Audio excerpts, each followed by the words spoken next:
Hey everybody, Walter Crosby with Helix Sales Development, your host of Sales and Cigars, the podcast for entrepreneurs where the only smoke we blow is cigar smoke. Today, my guest is James Hipkin. The topic is marketing strategy and the big mistakes that business owners and CEOs make that cause their great product or service just not to land with your ideal audience. James is an entrepreneur and offers up some tools for free that will get you on the right path to aligning your vision with marketing and sales. The golden nuggets that he drops in this episode are many and really valuable to help you scale. So go grab a cocktail, grab a cigar, and strap in for another insightful episode of Sales and Cigars. Thanks.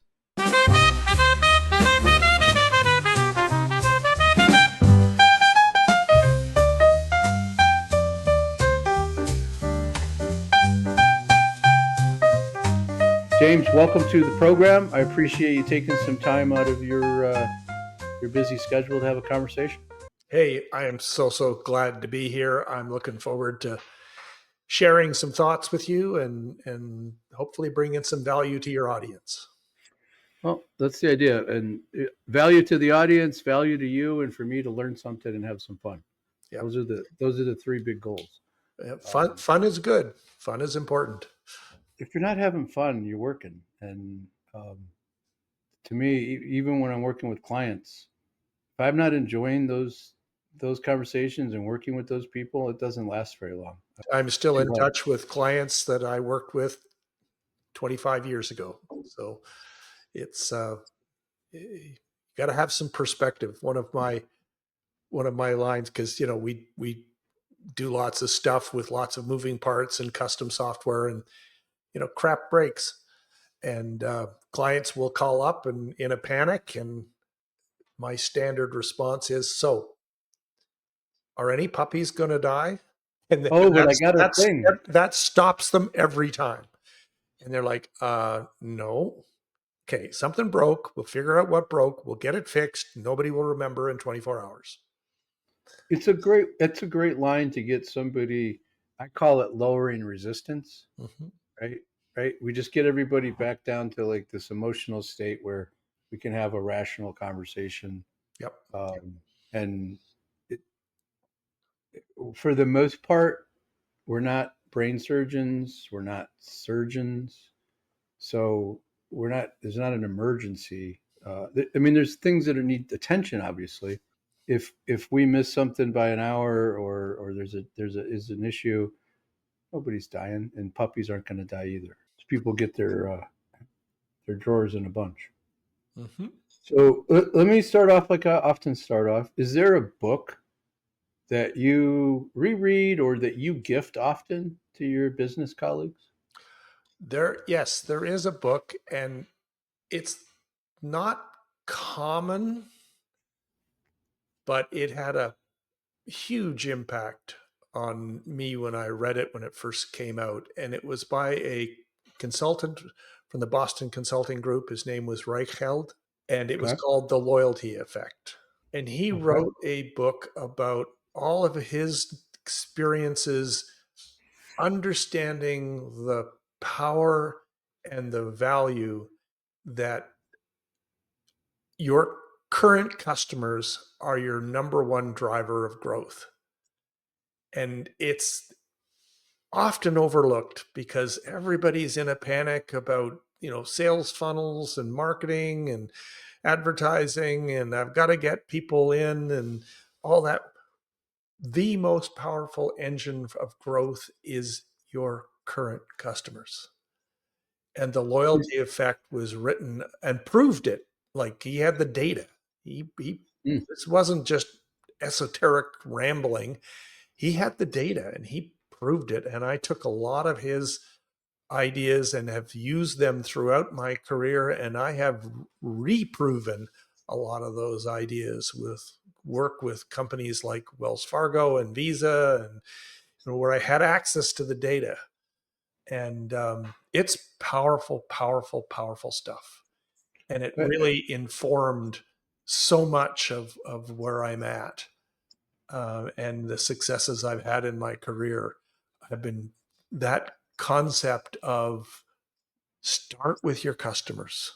I agree with that, and I love a book that I haven't heard of that I can go get now and read. But I like, especially a book that I like. The premise is something I believe in. If we're taking care of our existing customers, we should be getting introductions and referrals from those folks Mm-hmm. on a regular basis if we train them properly, right?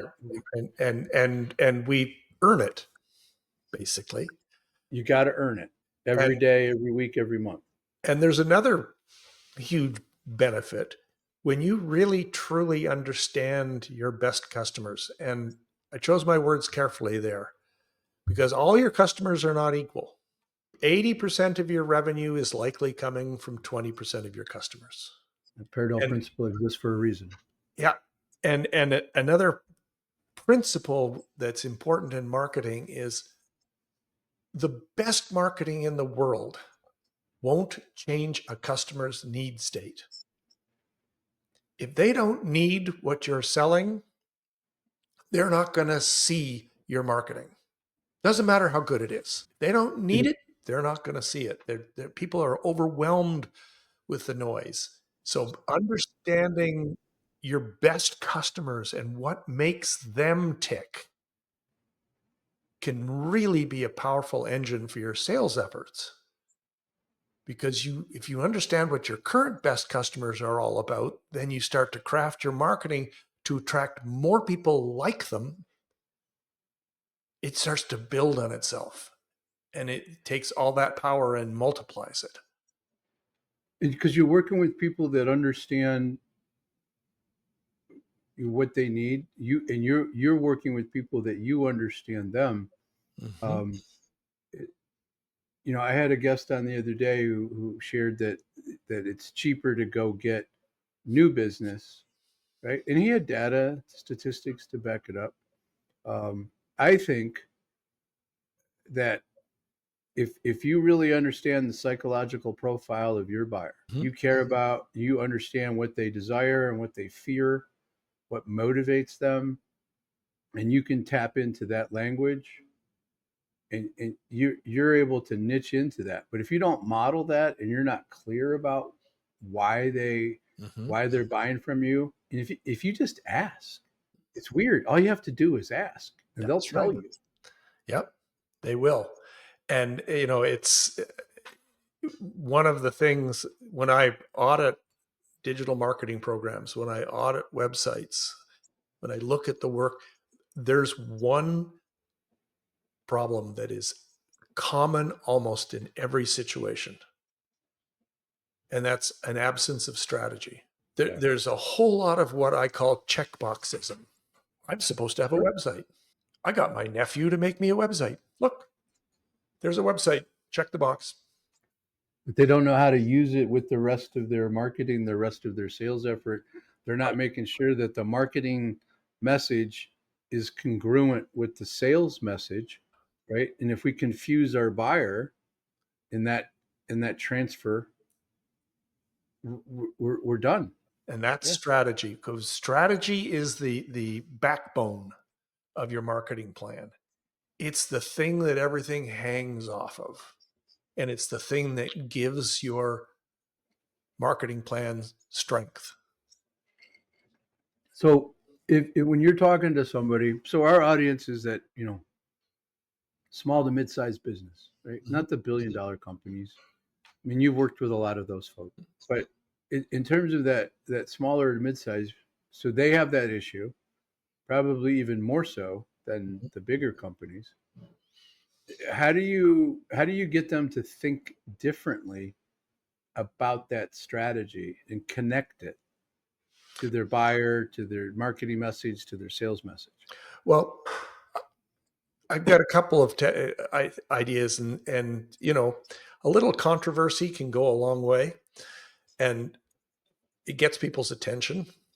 Mm-hmm. And one of the more controversial things that I like to say to people that tends to get their attention is, I want you to stop saying call to action, right? And people go, wait, what? Because they've been told since day one that they need to have a call to action. But think about it. A call to action is a marketer shouting at a customer and telling them what to do. Customers Yep. don't want to be shouted at, and they don't want to be told what to do. If you start thinking in terms of, I'm creating a people like you pathway. Your audience probably has 2 or 3 subsegments that are key to your business. You're going to call out to them, have them self-identify, and have them choose a pathway. Now, functionally, a call to action and a pathway, exactly the same thing. It The, feels different. it's the mindset shift is very important, because the call to action is what I call inside out marketing. It's the business owner standing on the roof of their building, shouting at the world at large, you need to do these things because I am awesome, right? The world at large doesn't give a damn. Meanwhile, a pathway is, you, a customer, are awesome and you are special. And I recognize you, and I'm going to give you this pathway that you can follow to find and get the information that you're looking for. And when they choose that pathway, 2 very powerful things have happened. They've told you exactly who they are because it's a people like you pathway, and they've given you permission to give them more information. They've chosen to be there. How awesome is that? If you're in sales, you get somebody who's like, I really want to talk to you about this. Does that not put you on like the edge of your seat? Like, oh my God, this is awesome. Yeah, I'd still be a little skeptical, but that is exactly what we're looking for, right? We want somebody to self-identify, Mm-hmm. um, and feel comfortable that we as a seller or a company understand their concerns. We Right. understand the world that they live in. We understand what's coming at them on a regular basis. Right. And that isn't pitching. That isn't, you refer to it as a call to action. I think it's making people feel comfortable, like, oh, he gets me, right? Or they get me. And I want to learn more about what this is because I'm drawn to it, right? And that makes the whole sales process, right? Because we still Yep. need to qualify those folks and Right. make sure that they are a fit. But if you're looking at it from that outside in piece, and Yep. that's how I refer to it, Yep. is outside in, we need to be able to get those people, and it makes our life easier because the people that, like, oh, that's not me, and Yeah. they go someplace else. Right. Yay, that's a Another, win.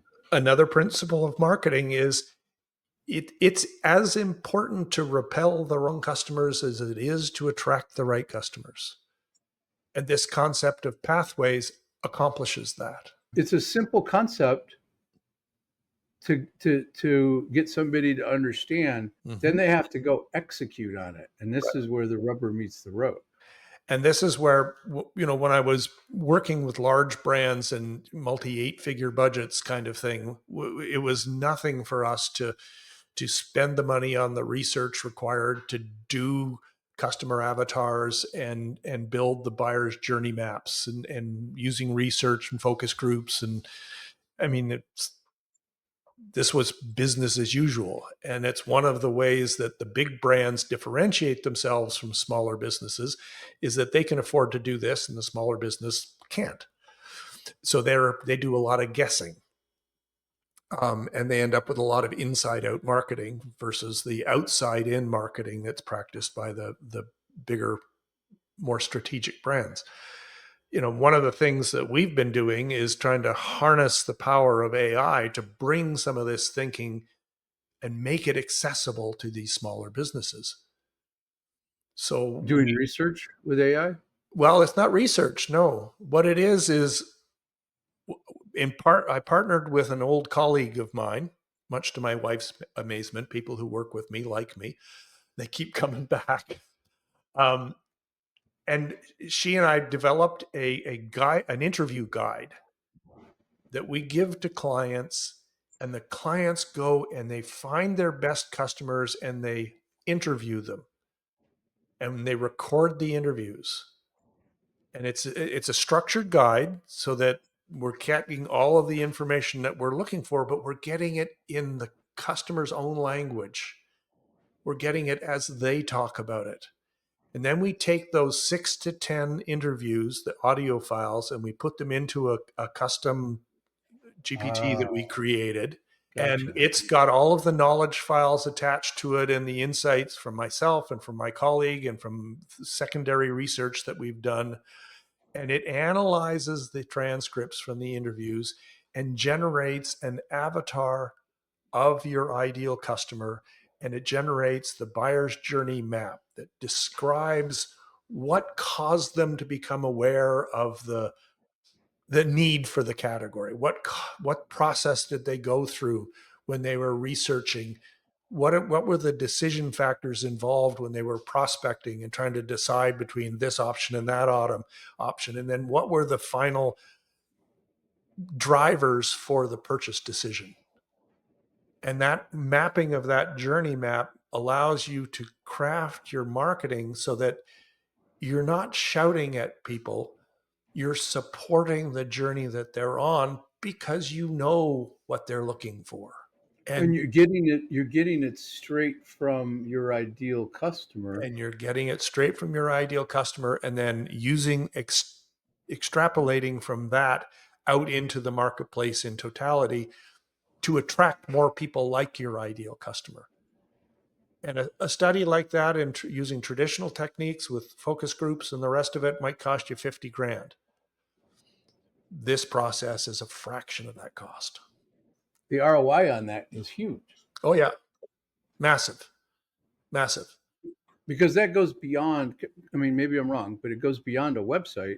Although this, It, yeah, it it's goes it's about product pieces and how your sales. I mean, that can be translated into how your salespeople talk about. absolutely scripting, all kinds of things because you know who you're talking to and you know what they're like, you know what they're looking for, you know the kinds of questions they've got in their heads. And you can start to recognize. I relate everything to sales, and I think sales and marketing need to play Mm-hmm. more friendly in the sandbox, right? We got to stop kicking sand at each other and actually be Mm-hmm. to be proactive because the information when it's combined is incredibly powerful, and that's what you're talking about. Getting that it's so much easier to listen to somebody in a sales call and they start asking questions about this thing over here, and that's not what we do.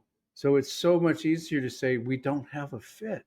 This isn't what we're doing isn't good. But that's going to happen so much uh, uh, infrequently because you're attracting the right people and repelling the wrong people. Exactly. There's an old direct marketing adage, which is one of my foundational principles.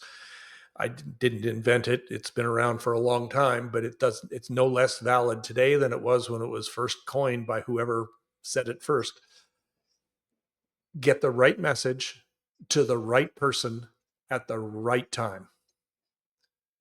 And what this The last part's the combination, hard oh yeah, and but that combination of the avatar and the buyer's journey map allows you to understand who's the right person, what's the right message, and the journey map helps you understand what's the right time to deliver that message.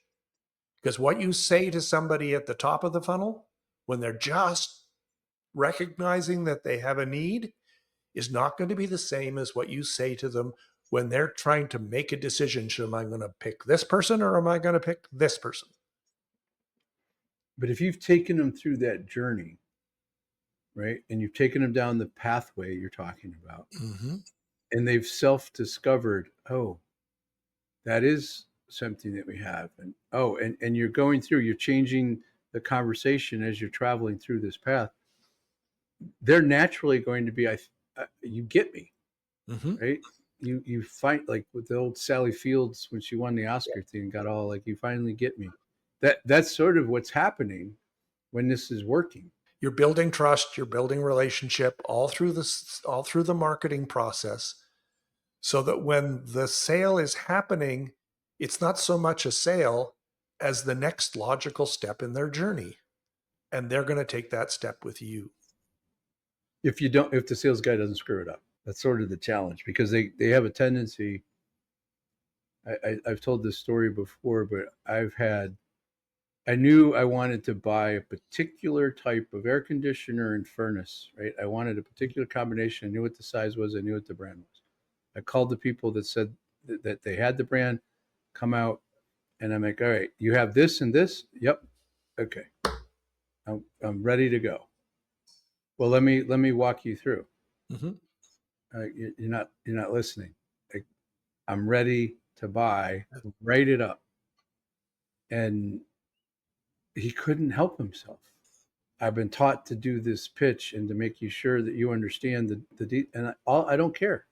I've already done my research. And what you're talking about is that somebody, you have to have that receiver, like, you're winding up and you're pitching from the pitcher's mound, and that catcher's got to be ready for the curveball. So, but that's already been decided, and you're ready to receive it. That's what the salesperson is able to receive that buyer where they are and make the confirmation. And then, because sales is about helping somebody, and if you walk them down this pathway and you have a solution that's going to take away some fear, or it's going to help them get to where they want to go, it's a win for everybody. It really is. And it builds on that topic we were talking about at the beginning about the importance of and the value of your existing customers. When earlier in my career, I was at an agency in Chicago, and we got hired by a large telecommunications company to help them with their loyalty. They were literally losing customers faster than they were gaining customers. Thanks. And we sponsored a research study into loyalty to understand what the driving factors were. I don't remember any of the details from the research itself, but I do remember a sentence that was shared by the guy who led the research, and his company specialized in loyalty research. He'd done loyalty research across every category you could imagine. And he said in his preamble, in his experience, 90% of loyalty problems can be traced to a flawed sales process. And that one sentence has informed so much about what I've done over the course of my career. It's the idea behind what I've been talking about with avatars and journey maps and all that sort of thing. If you can build a sales process that supports the journey that the customer is on, by the time they get to the purchase, they've convinced themselves it's a good idea. That's how it's supposed to work. Mm-hmm. You're just helping them take the rest of the journey, Mm-hmm. right? You're helping them through the process, answering those questions that they might have. There'll be some detail, but it's confirming everything that we've talked about in the past Mm-hmm. is the same. And that is it going to really fix this problem? Well, tell me about that problem, Mm-hmm. right? You just don't say yes. Like, let's make sure, make them comfortable that you're not just giving them the yes. That process has to be outside in as well. It's got to be, we call it a buyer's first sales process, Mm-hmm. right? Because we're thinking about having the right marketing and having the right conversation with that person who's self-identified, and you can screw that up 6 ways to Sunday, Right. in that way. But if we're not continually helping them, you know, walking with them Mm-hmm.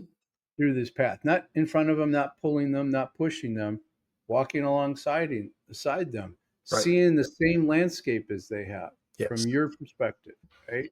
And what do you see? How do you see that working? Where do you see the trouble?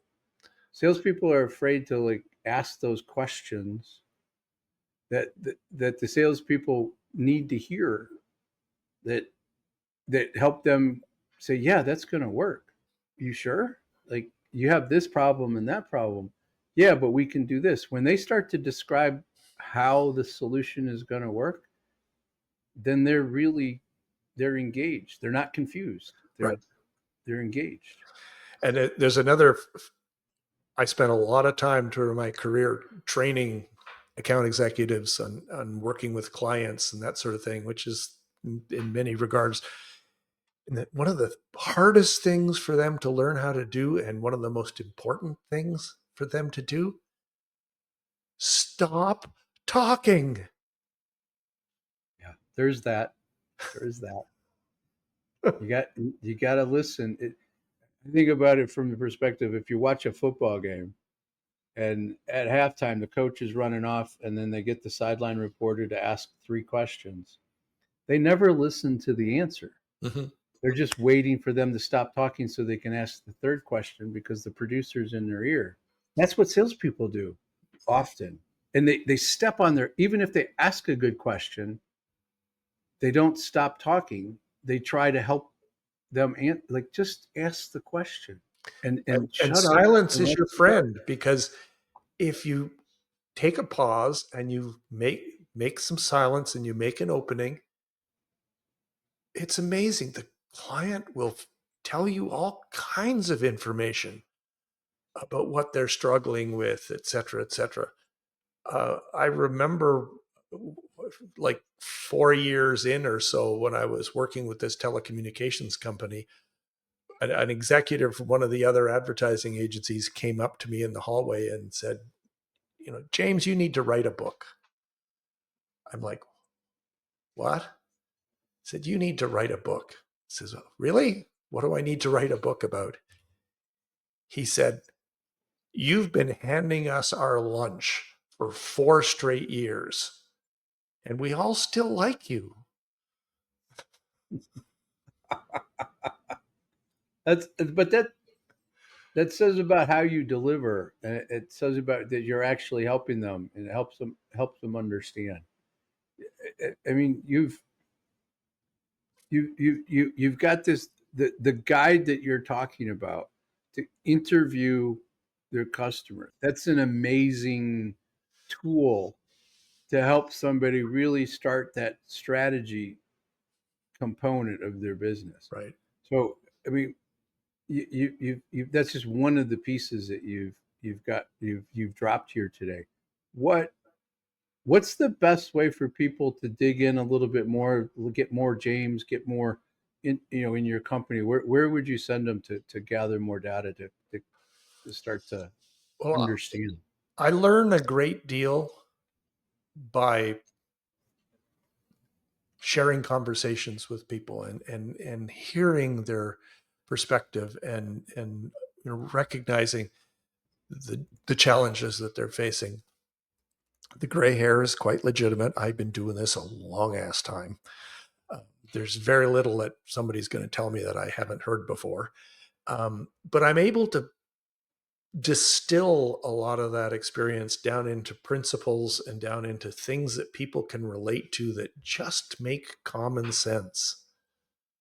I mean, when I'll be talking to somebody about a website, and I'll ask them, so what do you think the primary objective of the website is? And they'll go on about all the things they want the website to do, and then we'll have a conversation around the definition of the word primary. There can only be one, and typically they'll land on conversion, and it's almost always wrong. Conversion is clearly part of it, but the primary job of the website is confirmation. You used that word earlier in this conversation, and I loved it when I heard it. You also talked about outside in, and I love that because I use the same words. I talk about outside in marketing versus inside out marketing all the time. So I love talking to business owners about the challenges that they're facing and helping them get some clarity over stuff that they should do. Because when it gets right down to it, marketing's not that complicated. It's a three-legged stool. Who's Okay, your audience? What are they looking for? What's the value that you bring to that audience is the other leg. And the third leg is measurement. Are you measuring what you're doing? Do you know what your audience is engaging with and what they aren't engaging with? Do you know what's creating value for your customers, which ultimately will create value for your business? You get that three-legged stool working in harmony, you'll have successful. VIP chat with James if you want to talk to me about this stuff. That'll get you to my calendar. You can book some time. We'll do a virtual coffee. Love to hear what people are So struggling you with. just love having these entrepreneurial conversations about marketing. I've been doing this a long time. I'm supposed to be retired. My wife keeps telling me, when are you going to retire? I still just get such joy and satisfaction about helping businesses use marketing to create value for their customers and create value for themselves. And I see so many of the same mistakes being made, and I can really help people get clarity on the stuff they're doing right and the stuff that, hey, really, I don't care what your nephew said. Yeah, You shouldn't be on TikTok. exactly. Like what every social media thing isn't where if I've had somebody tell me you need to be on TikTok, me, and I'm like, okay, that's never gonna happen ever.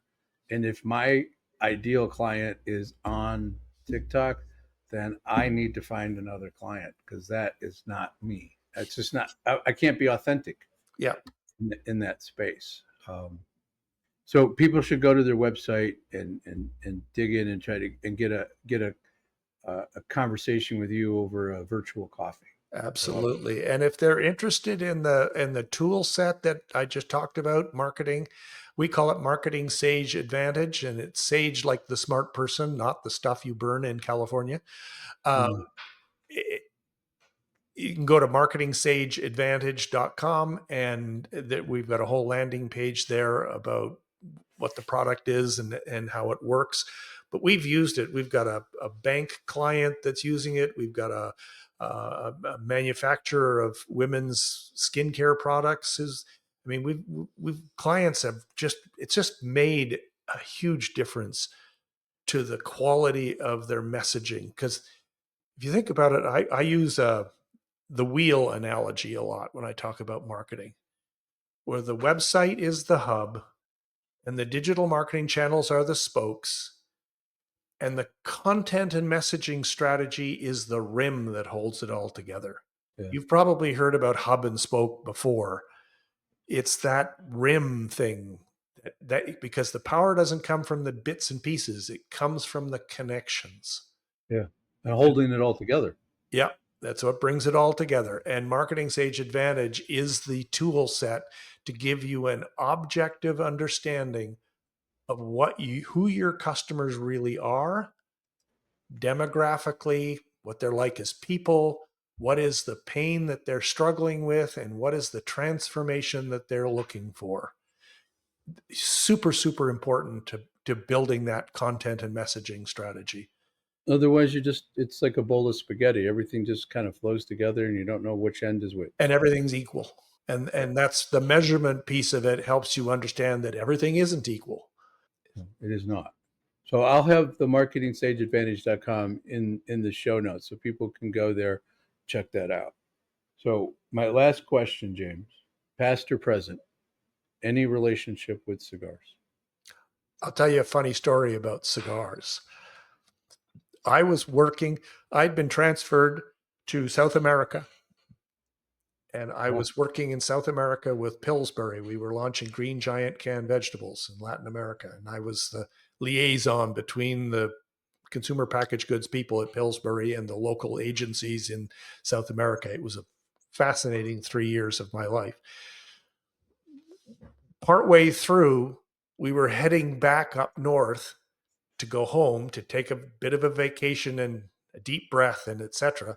And since we were living in Venezuela, and since we were flying over the Caribbean, we decided, well, let's stop at one of the islands in the Caribbean and have a like 3 day, 4 day weekend just for us. yeah. Because going home was much of a vacation because it was you had to visit everybody and parents and all the rest of that stuff. So we landed in Puerto Rico and we got in a little puddle jumper, and the pilot came on and said, "I'm sorry, there's going to be no in-flight service because of the hurricane." And we're like, "Wait, what?" So we landed on Antigua. We were on the windward side of the island. The resort owner came to our door, knock, knock, knock. "You can't stay here. There's a hurricane coming. We've made arrangements for you to move across to the leeward side of the island. There's a resort there. They have a casino that's also a hurricane shelter. You'll be safe." So we packed up, drove across the island, which is another different story, which I won't bore you with now because we had an adventure on that just on the trip. So I spent the night with my wife sleeping on the floor of the casino with 35 of our closest friends, sitting out on the balcony, smoking cigars and drinking gin and tonics while Hurricane Hugo rolled right over the top of us. We were safe, but when the eye of the hurricane were over, we're out there smoking cigars and drinking gin and tonics in the beautiful starlit sky because that was the eye of the hurricane. That's a hell of a story. But just you grabbed cigars and thought that was a good idea. Yep. Was it the gin and tonics that helped you make that decision? I think it was just, hey, we can't do anything about this circumstance. We're safe. Might as well enjoy it. And that's what we all did. It was So probably you can say that you lived through a hurricane, smoking cigars. I don't think I've ever heard a story comparable to that with cigars and hurricanes. Those usually don't go together. It's an awesome yeah, story. it's a true story. I had a friend who we were in New Orleans for a conference, and uh, there was a hurricane coming through, and my plan was to get the hell out of Dodge because I know how New Orleans is built, and water always wins. Um, Mm-hmm. but his plan was to have the drink a hurricane in O'Brien's on Bourbon Street during the hurricane. There you That go. was his plan. And he had enough hurricanes to get it, and he did it. Mm-hmm. They stayed open. There were a bunch of crazy people sitting in there drinking hurricanes during the hurricane. It wasn't an original idea, apparently. Yes. Um, but there were no cigars involved. So I love that story. Thank you for sharing, and I'm glad it worked out. Yeah. No, our little 4-day weekend on Antigua turned into 10 days because the airport was completely destroyed and they couldn't get planes in or out. And it was an adventure. We've had a lot of adventures over the course of our lives, and we earn it basically. Well, the thing is, when you in Venezuela, because of its geographic location, the weather is always the same. They don't even talk about the weather in the news. It's just because it's always the same. And But in the Caribbean, in the fall, there's hurricanes, and you right, got to but be not in the but not in the south, down on the top of South America, which is where Venezuela is. It all happens north of them, so they don't talk about it. yeah. I remember I was on a sailboat, um, and I had made friends with the captain, and he was like, tonight's going to be rough. It was like our last night, and I'm like, well, what do you mean rough? Like dinner's going to be, tough? And he's like, no, no, no, no, we're not going to have dinner. And I'm like, why not? He's like, because we're trying to beat the hurricane to get back to Barbados. And I'm like, what do you mean you're trying to outrun a hurricane? Yeah. And I'm like, seriously? Can't we turn? Can't we do something? He goes, no, no, no, we'll be fine. I'm like, we'll be fine. He goes, yeah, it'll be a little choppy. People will be uncomfortable, but we'll be fine because we're just going to use the wind to get us to get there faster. And I remember that sailboat was like it couldn't have been at a 30-degree angle, but it was pretty listing to the side, and he was hauling ass. Mm-hmm. Um, I don't know a lot about sailing, but he knew what he was doing, and I I saw him the next, because you weren't allowed to leave your cabin, you couldn't go up on a deck or anything. I saw him the next morning because I had made friends with him earlier, and he's like, "I told you it was no piece of cake, no big deal. Boat's fine. Well, everything's wonderful." And I'm like, "Yeah, okay." Next time I'm checking the. Well, I don't take sailboat cruises in October and November anymore. Yeah. It's a little sketchy. So, James, I appreciate all of the insight. It's some really good marketing advice for the audience. If you're running a company and you want to improve your marketing, and you do want to improve your marketing, um, get a hold of James, marketingsageadvantage.com. You're going to get some tool sets, and then go grab a virtual coffee with James. It's really, I think there's some little nuggets there that people can solve some big problems. So thank you. My pleasure. Thank you for the opportunity. So how was that? I mean, James really dropped some great nuggets about marketing strategy, what your website is and what your website isn't. How to, the three-legged stool with your audience, the value that you bring, and the ability to measure things. And one of the things that we talked about off screen that I think is important here, that we can add to this conversation. I mean, James was an artist, right? He played the tuba. He was a classically trained tuba player that went into the rock and roll area. He had some great relationships with bands like Rush, and he got to know certain people, and they gave him this permission to go out into business and add value using his skill set that he had learned being as a roadie for some great bands. But this outside in marketing conversation is something that I talk about in sales, that we need to be outside in oriented. I have a lot of EOS clients, and they're really focused on this idea that everything is all about them, their vision, their strategy, their three uniques. Your customers don't give a shit about that. They care about what you're going to do for them. And this is where this outside in idea for marketing, the outside in for salespeople, taking them on a buyer's journey that's going to help them self discover that you're the right fit. So I hope this adds some value. Go back and listen to those pieces. Check out the show notes because he's got marketingsageadvantage.com. Go check that out. There's some things that you can download there. Thanks for listening. Appreciate. This is all about you guys, adding value to you guys. I'm having fun. I want to learn things, but we're trying to add value to you, the business owner and the sales leader. Thank you.